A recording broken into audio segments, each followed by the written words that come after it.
Dressing room में भी भाईजान लात मुका चल गया। ड्रेसिंग रूम से एक बड़ी खबर आ रही है कि घंटे के किंग और लंगड़े की आपस में फिर से मुंह मारी हुई है, फाइट हुई है। उसने बोला तूने मैच हराया, इसने बोला तूने हराया, सबने बोला आगा तूने हराया। लानत है पाकिस्तानी टीम तुम पे।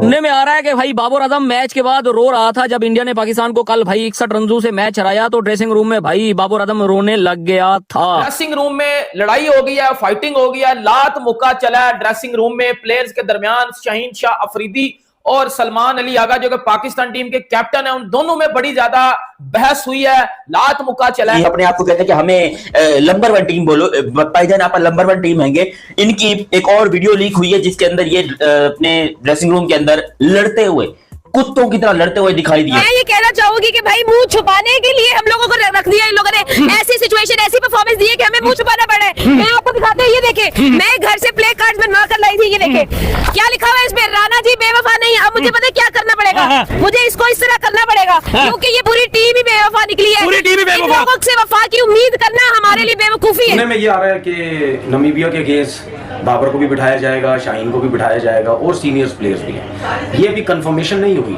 लेकिन सुनने में ये आ रहा है। आपको पता है ना पाकिस्तान में ये सब कुछ होता है। इस टीम का करें तो करें क्या? हाँ हम लोग इन लोगों को ना पता है क्या करो, इन लोगों को सिंपली बुलाओ और इन लोगों की तस्वीरों पे हाथ चढ़ा दो। ये दिमाग में रखो कि अगर सीनियर्स को रेस्ट करवाया तो फिर अगर दिल जिगरा है तो फिर पूरा टूर्नामेंट इनको बिठाओ, चाहे आपकी टीम सेमीफाइनल में पहुंच जाए, चाहे आपकी टीम फाइनल में पहुंच जाए, चाहे सुपर 8 ओवर के मैचेस खेले। गुज़श्ता 4 माह में ये चौथी शिकस्त है। अब तो हम यूं कहें कि अब तो आदत सी हो गई है ऐसे जीने में। क्यों हम फैंस के हर बार दिल तोड़े जाते हैं? कल का भी यही हाल हुआ, भारत से हमने हार नहीं था, क्यों ये हारना लिख दिया गया है?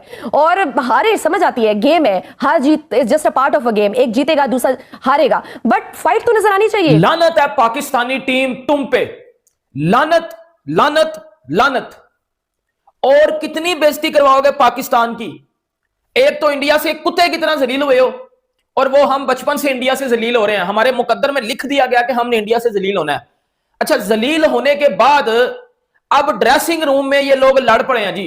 ड्रेसिंग रूम में लड़ाई हो गई है, फाइटिंग हो गई है, लात मुक्का चला है ड्रेसिंग रूम में प्लेयर्स के दरमियान। शाहीन शाह अफरीदी और सलमान अली आगा जो कि पाकिस्तान टीम के कैप्टन है, उन दोनों में बड़ी ज्यादा बहस हुई है, लात मुक्का चला है। उसके बाद जो कोच माइक हैसन है, उन्होंने बाबर आजम को खरी खरी सुना दिया। बाबर आजम के साथ माइक हैसन की तू मैं हुई है और बहुत ज्यादा लड़ाई हुई है पाकिस्तानी ड्रेसिंग रूम में, क्योंकि जब इंडिया ने पाकिस्तान को ठोका, जलील किया है, आईना दिखाया है, औकात दिखाई है जब इंडिया ने, तो उसके बाद पाकिस्तानी ड्रेसिंग रूम में जाके वही हुआ है जो कि एक्सपेक्ट किया जा रहा था कि ये बगैरत आपस में ही लड़ के मर जाएंगे, क्योंकि इन्होंने अगली टीम को तो कभी हराना नहीं है, ये आपस में ही लड़ के मर जाएंगे। आपके लिए अनफॉर्चुनेट है कि आपका जो राइवल है वो वर्ल्ड चैंपियन है।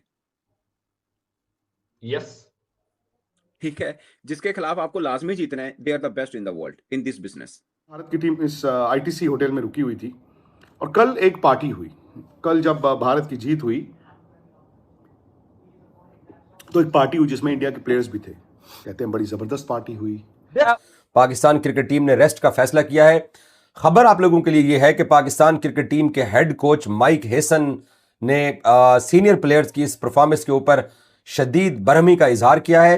और अब टीम होटल से जो खबरें आ रही हैं वो ये है कि बाबर आजम को बेंच पे बिठाने के ऊपर आप गौर भी कह सकते हैं, और यहां तक कि एक तरह से फैसला भी कर लिया गया है। कल रात से जब से पाकिस्तान की धुनाई हुई है भारत के हाथों वर्ल्ड कप के मैच में, तो अलग अलग जो है वो मतलब वजूहत बताई जा रही है कि जी ये हो गया, फला हो गया, इसकी वजह से हो गया, इसकी वजह से हो गया। और जाहिर सी बात है मैच के बाद फिर जो है वो तनकीद भी हो रही है, फिर मतलब मुतालबे भी किए जा रहे हैं कि जी बाबर को अपना खिलाओ, T20 से निकालो, शाहीन को निकालो, कुछ कह रहे हैं जी शादाब को भी निकालो। शाहीन शाह अफरीदी भी अब बेंच पे जाकर कुछ देर रेस्ट करेंगे। जैसे नसीम शाह पिछले 3 मैचेस में बेंच पे बैठा हुआ रेस्ट कर रहे हैं, इसी तरह अब इनकी बारी है कि ये बेंच पर बैठेंगे। नमस्कार दोस्तों, स्वागत है आपका एक नए वीडियो में। दोस्तों, पाकिस्तान की जब से भारत से हार मिली है इस T20 वर्ल्ड कप में, इनको पूरी उम्मीद थी कि ये मैच हम लोग जीतेंगे, क्योंकि दुनिया की बेस्ट स्पिन गेंदबाजी पाकिस्तान के खेमे में है। ऐसी गलतफहमी पाकिस्तानियों को थी, पाकिस्तान के मैनेजमेंट को थी, पाकिस्तान की जो मीडिया कर्मी उनको थी। लेकिन जब मैच शुरू हुआ तो पहले ही ओवर में हमारे जो स्टार हैं अभिषेक शर्मा, हालांकि बीमार भी हैं, वो आउट हो गए, तो इनको और कॉन्फिडेंस मिल गया। फुरकान भट्टी जैसे लोग बौखला गए, वीडियो मैंने डाला भी है, लास्ट वीडियो मैंने डाला भी, बौखला गए। अभिषेक शर्मा के आउट होते ही बौखला गए कि अब तो यहाँ बिल्कुल बिल्कुल हाथ में आ गया ये मैच। और उसके बाद ईशान किशन की जब तबाही बैटिंग देखने को मिली तो हाथ पैर फूलने लगे।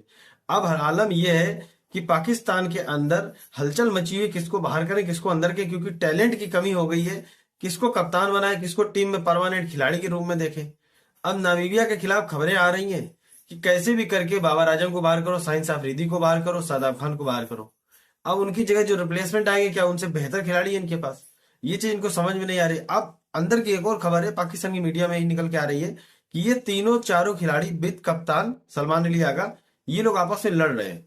माइक हैसन अलग से लड़ रहे हैं बाबर आजम के ऊपर। तो कुल मिला के सिनेरियो ये है, पाकिस्तान की जो उथल पुथल मचा हुआ है वो और बिगड़ने की स्थिति में है। लड़ाई झगड़े की भी आवाजें आ रही हैं कि पाकिस्तान के खेमे में लड़ाई झगड़ा हो रहा है, कौन खेलेगा कौन नहीं खेलेगा नामीबिया के खिलाफ ये कंफर्म नहीं हो रहा है। चलिए वीडियो देखते हैं पाकिस्तान की मीडिया और क्या क्या बोल रही है। आज बाबर आजम के पास इतना अच्छा मौका था बाकी किंग बनने का, जो कि विराट कोहली ने मेलबर्न में करके दिखाया। पाकिस्तान ने कहा था, पाकिस्तान ने कहा था कि हम आपसे नहीं खेलेंगे, कहा था ना। हाँ। और आप अंदाजा करें कि पाकिस्तान आज भी, कल तक भी उस स्टैंड पे कायम था। अब आप कहें कब खेला हमने? नहीं खेला हमने, जो नहीं खेल दे। टको अगर हम हिंदुस्तान में रहते, इकट्ठे रहते, इंडिया पाकिस्तान आपस में इकट्ठा रहता। और पाजी ये जलालत हमें जो अब देखनी नहीं पड़ती। रोज मैच ठोक देते हो, रोज मैच ठोक देते हो यार, की कर रहे हो? पाए नानू जीन दो भाई, किसी पासे तो हमें जीने दें। और मैच हारे, जलालत हो गई। बांग्लादेश के साथ खड़े हुए थे, बांग्लादेश वालों का भी एल लग गया, हमारा मैच के बाद भी एल लग गया, घंटा भी बज गया, जिम्बू भी बज गया, लंडे का किंग भी बज गया, सलमान अली आगा का प्रोग्राम भी बढ़ गया, डॉक्यूमेंट्रियां भी बढ़ गई, ठीक है, स्टेटमेंट भी घुस गई। उसके बाद अब हुआ क्या? एक वजह बाकी थी, ड्रेसिंग रूम में भी भाईजान लात मुका चल गया। क्या वालो, तुमने तो वाकई हमारी नींदरें जो है वो हराम कर दी हैं। उसके बाद शाहिद खान अफरीदी ने क्या बोला है, आप सुन के परेशान हो जाएंगे। कसम से आपकी जो है वो अकल ठिकाने आ जाएगी कि हम किस हाल में यहां जी रहे हैं भाई, किस जलालत में जो है वो जी रहे हैं। क्योंकि इंडिया जब पाकिस्तान को हराता है तो उसके बाद भाई महीना दो जो है वो हमें सुकून नहीं आता, हम तड़पते रहते हैं, हम मचलते रहते हैं, हमारे अंदर जो क्या होता है कान के टको। बाबर आजम भी बेंच के ऊपर जाने वाले हैं और शाहीन शाह अफरीदी भी अब बेंच पे जाने वाले हैं। सो आपकी जो बेंच स्ट्रेंथ है अब उसको मौका देना बनता है कि अब ये आके मैदान में उतरें और ये आके पाकिस्तान के लिए कुछ करें। क्योंकि हम सब के सामने है कि हमने फ़खर जमान को भी बेंच पे बिठाया हुआ है, तो क्यों ना आके फ़खर अब आके खेले और पाकिस्तान की टीम को वो सर्व करे। तो इन प्लेयर्स की जो परफॉर्मेंस थी वो माइक हेसन को बिल्कुल भी पसंद नहीं आई है और ज़रा ये बताते हैं कि उसने बहुत शदीद बरहमी का इजहार किया इस परफॉर्मेंस के ऊपर। और फाइनली, हालांकि मेरे जैसा स्कूल क्रिकेट खेलने वाला भी ये 3 दिन से 4 दिन से बातें कर रहा था कि भाई साहब बाबर आजम को बेंच पे बिठाइए, शाहीन अफरीदी को बेंच पे बिठाइए, फ़खर को, नाफे को, नसीम शाह को और सलमान मिर्जा को आप अगर, क्योंकि आगा ने प्रेस कॉन्फ्रेंस के अंदर उस दिन बोला है कि मेरे पास जो 15 हैं वो 15 जो है ना वो सारे ही किसी वक्त भी टीम के अंदर आ सकते हैं। तो अब टीम मैनेजमेंट ने यह फैसला किया है कि इन सीनियर बाबे चले हुए कारतूस हमें अब मजबूरन ये अल्फाज इनके लिए इस्तेमाल करने पड़ रहे हैं और हम सारी जिंदगी इनकी तारीफ करते चले आ रहे हैं। लेकिन इन्होंने इंडिया के सामने जो एम्बेरस करवाया पाकिस्तान को कल, उसकी कोई मिसाल ही नहीं मिलती। ये नहीं थे तो कम से कम एशिया कप के अंदर पाकिस्तान क्रिकेट टीम किसी हद तक फाइट तो कर रही थी। अब वो कल वाले मैच के अंदर कोई फाइट ही नजर नहीं आई है। सो अब टीम मैनेजमेंट को ये लगा है कि हमारे पास जो स्ट्रेंथ मौजूद है हम उसको इस्तेमाल करें और इन तमाम जो शहजादे हैं जो हमारे, इनको बेंच पे बिठाएं। सर भाई नींद आई थी रात से ही?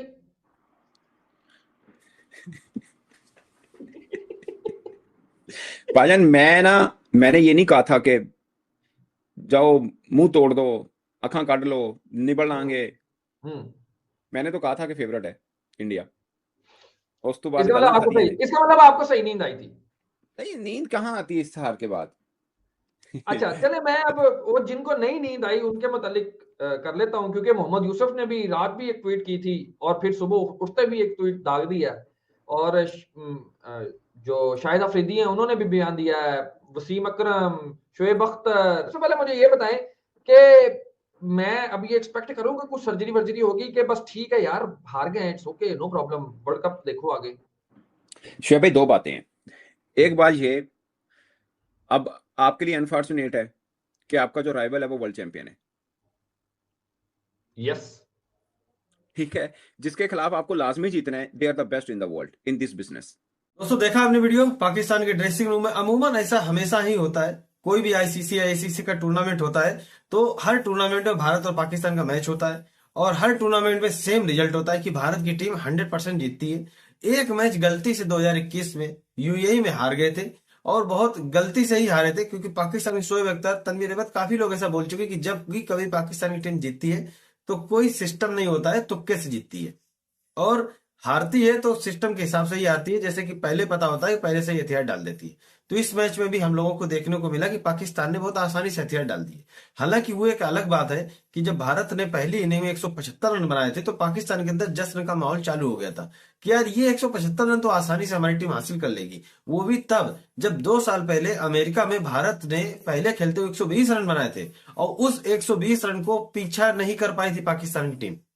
2 साल में इतनी जल्दी भूल गए पाकिस्तान के फैंस, पाकिस्तान की मीडिया 2 साल के बाद ही जश्न मनाने लगे कि जो तुम्हारी टीम 120 रन का लक्ष्य हासिल नहीं कर सकी हो वो 175 रन कैसे करेगी। ये एक सवालिया निशान क्यों नहीं उठा पाकिस्तान के अंदर। और जब ये लोग हारे तो टीम के ड्रेसिंग रूम, होटल रूम से लेकर पाकिस्तान में भूचाल आ गया। अब इन लोगों को एक्सेप्ट करने में बड़ी दिक्कत हो रही है, किसके ऊपर आरोप लगाया जाए, किसको बाहर किया जाए, किसको अंदर किया जाए, क्या सिस्टम को दोष दिया जाए। कुल मिला के पाकिस्तान के हालात ठीक नहीं है, क्रिकेट के रूप में मैं बात कर रहा हूँ। बाकी आप लोगों को पूरा वीडियो देखिए। अगर अभी तक आपने चैनल नहीं सब्सक्राइब किया तो कृपया चैनल सब्सक्राइब करें, वीडियो को लाइक करें, वीडियो शेयर करें। मिलता है नेक्स्ट वीडियो में, तब तक के लिए जय हिंद, वंदे मातरम।